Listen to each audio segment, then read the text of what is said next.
बहुत समय पहले की बात है। उत्तर भारत के एक गांव में गंगाराम नाम का एक गरीब लकड़हारा अपनी पत्नी पार्वती और छोटे बेटे मोहन के साथ रहता था।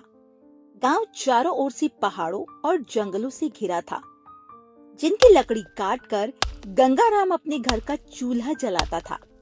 गंगाराम ईमानदार और मेहनती था, लेकिन उसकी कमाई इतनी कम थी कि परिवार का पेट भरना भी मुश्किल हो जाता। दिन रात वो जंगल से लकड़ियां काट कर लाता और उन्हें बाजार में बेचता। उसकी सादगी का लोग फायदा उठाते और लकड़ियों का सही दाम कभी नहीं देते। पार्वती अपने पति की हालत देखकर बहुत दुखी होती। गंगाराम केवल मेहनत से जीवन नहीं चलता, बुद्धि का सहारा भी लेना पड़ता है। अगर हम समझदारी से काम करें तो गरीबी से छुटकारा मिल सकता है। अब देखो, हमारा बेटा भी बड़ा होता जा रहा है, इसकी पढ़ाई में भी पैसे लगेंगे, लेकिन हमारे पास तो जमा पूंजी के नाम पर एक फूटी कौड़ी नहीं है।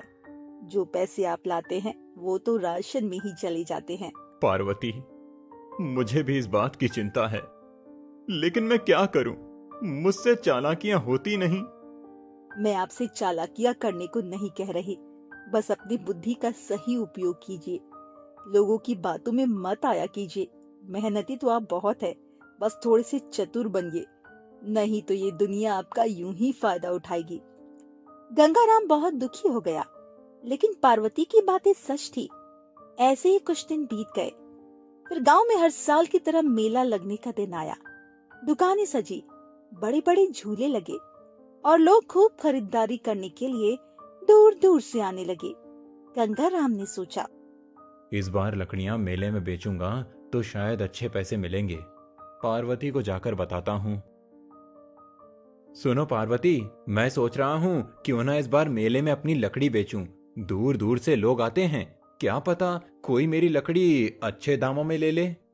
बहुत अच्छा विचार है आपका। ठीक है, मैं कल सुबह सुबह जंगल जाऊंगा और खूब सारी लकड़ी ले आऊंगा।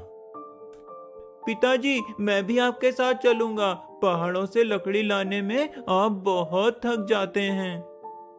अब बेटा क्या करें, घर चलाने के लिए इतना कष्ट तो सहना पड़ेगा, और तू अभी बहुत छोटा है। ये सब मत सोचा कर, तू बस पढ़ाई पर ध्यान दे। मैं तुझे बड़ा ऑफिसर बनाना चाहता हूँ, ये काम नहीं करवाना चाहता। अगले दिन गंगाराम सुबह जल्दी उठकर बिना कुछ खाए पिए जंगल के लिए निकल गया और खूब सारी लकड़ियां काट ली। हे भगवान, आज मैंने खूब सारी लकड़ियां काट ली। बस मुझे मेरी मेहनत का फल दिलवा देना। लकड़ियों का गट्ठर लेकर गंगाराम मेला पहुंचा। वहां उसे एक धूर्त व्यापारी मिला। उसने लकड़ियां देखी और बोला, अरे तुम क्या यहाँ लकड़ियां बेचने के लिए बैठे हो? हाँ बोलिए, आप लेंगे क्या? ये तो बहुत साधारण लकड़ियां हैं, ऊपर से गीली भी हैं, कोई इनका इस्तेमाल नहीं करेगा। गंगाराम उसकी बातों को सुनकर सच मान बैठा। लेकिन मैं तो बहुत ही मेहनत से इन्हें तोड़कर लाया हूँ, क्या कोई नहीं खरीदेगा? रामपाल अपनी धूर्त मुस्कान को छिपाकर बोला, देखो, मुझे तुम बहुत ही जरूरतमंद लग रहे हो, और क्योंकि तुमने बहुत मेहनत भी की है, इसीलिए ना चाहते हुए भी मैं तुम्हारी मदद के लिए ये बेकार लकड़ियां ले लूंगा। ये लो 5 सिक्के। गंगाराम मानने ही वाला था, तभी पार्वती आ गई। उसने व्यापारी को ध्यान से देखा और जोर से बोली, इतने कम दाम? क्या आप सोचते हैं कि ये लकड़ियां बेकार है? अगर सचमुच बेकार है तो आप इन्हें क्यों खरीद रहे हैं? चुप हो जाओ पार्वती, वो तो हमारी मदद ही कर रहे हैं। तुम ऐसे करोगी तो वो नाराज हो जाएंगे।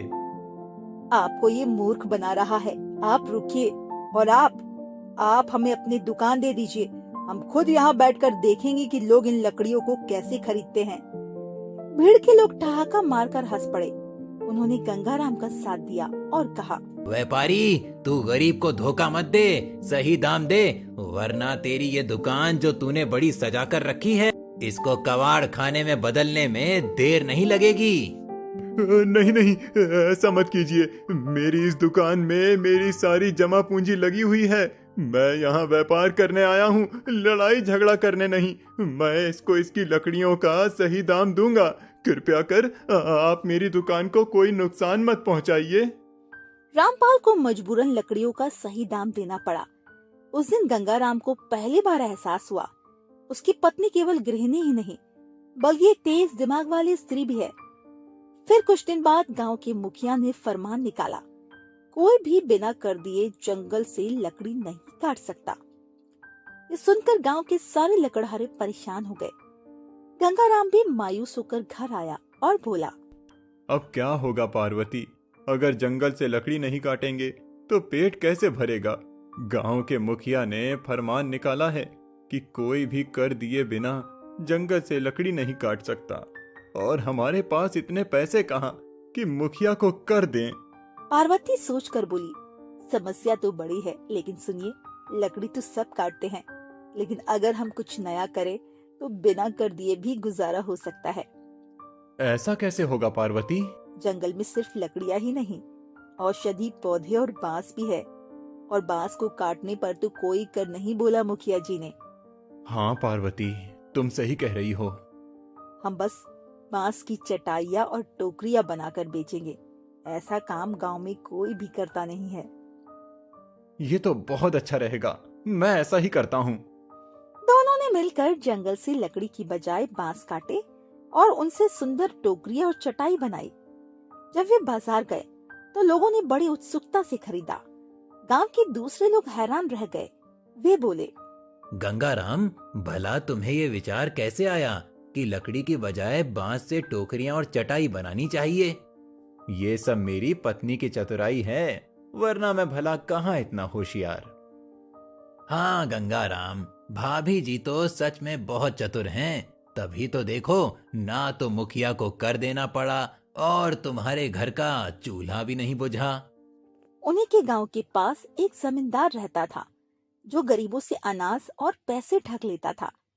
एक दिन उसने गंगाराम को बुलाया और कहा, सुना है तुम्हारी पत्नी बहुत चतुर है। अगर वो मेरी 3 पहेलियों का जवाब दे दे तो मैं तुम्हें 1 साल के लिए बिना करके अपनी सारी जमीन खेती के लिए दूंगा, लेकिन अगर हार गई तो तुम्हें 2 गुना कर देना होगा। अवसर तो बहुत ही सुनहरा है। अगर हमें जमींदार की सारी जमीन खेती के लिए मिल जाए तो हम अपने सारे सपने पूरे कर सकते हैं और अपने बेटे को भी अच्छे विद्यालय में पढ़ा सकते हैं। लेकिन अगर पार्वती सही जवाब नहीं दे पाई तो आगे की सारी जिंदगी हम कर अदायगी में बिता देंगे। हे भगवान, मैं क्या करूं? क्या हुआ गंगाराम, किस सोच में डूब गए? ऐसा मौका रोज रोज नहीं आता, कुछ तो बोलो। या तुम्हारी पत्नी चतुर नहीं और ये जो पूरे गांव में बातें चल रही हैं सिर्फ अफवाह है? नहीं जमींदार जी, ऐसा कुछ नहीं है, लेकिन मुझे पहले अपनी पत्नी से पूछना होगा। हाँ हाँ, पूछ लो और कल तक मुझे जवाब दे दो। गंगाराम घर आकर सारी बात पार्वती को बताता है। पार्वती ने आत्मविश्वास से कहा, आप चिंता मत करो, कल मैं ही जाऊंगी और जवाब दूंगी और उस जमींदार का घमंड तोड़ूंगी। वैसे भी अब उसके पाप का घड़ा भर चुका है। बहुत मासूम और गरीब लोगों का शोषण किया है उसने, अब उसकी बारी है। अगले दिन पार्वती जमींदार के सामने पहुंची। आइए, तो क्या आप तैयार हैं? मैं तो तैयार हूँ, आप अपना देखिए, कहीं आपकी शर्त आपको भारी न पड़ जाए। वो तो समय बताएगा। मैं आपसे 3 सवाल पूछूंगा। अगर आपने तीनों सवाल के सही जवाब दिए तो वादे के अनुसार मेरे सारे खेत आपके। तो बताओ, ऐसी कौन सी चीज है जो जितनी खर्च करो उतनी ही बढ़ती जाती है? जमींदार मुस्कुराते हुए बोला।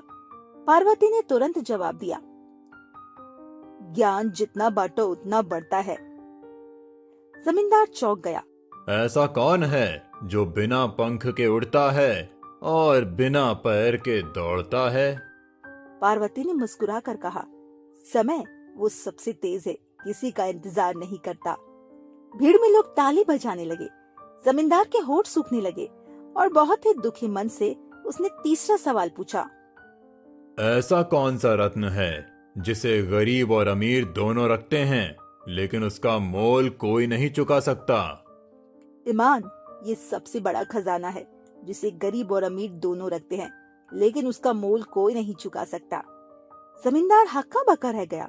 उसने हार मान ली और कहा, सचमुच तुम्हारी बुद्धि का कोई मुकाबला नहीं। तुम बहुत ही होशियार हो। तुमने मेरा अहम भी चकनाचूर कर दिया। गंगाराम, अब 1 साल तक तुम मेरी सारी जमीन पर खेती कर सकते हो और मैं तुमसे उसके बदले कोई कर नहीं लूंगा। गांव वाले खुशी से झूम उठे। गंगाराम और उसका बेटा पार्वती पर बहुत ही गर्व महसूस कर रहे थे। पार्वती मुस्कुराकर बोली, मेहनत से रोटी मिलती है और बुद्धि से इज्जत, यही जीवन का असली सुख।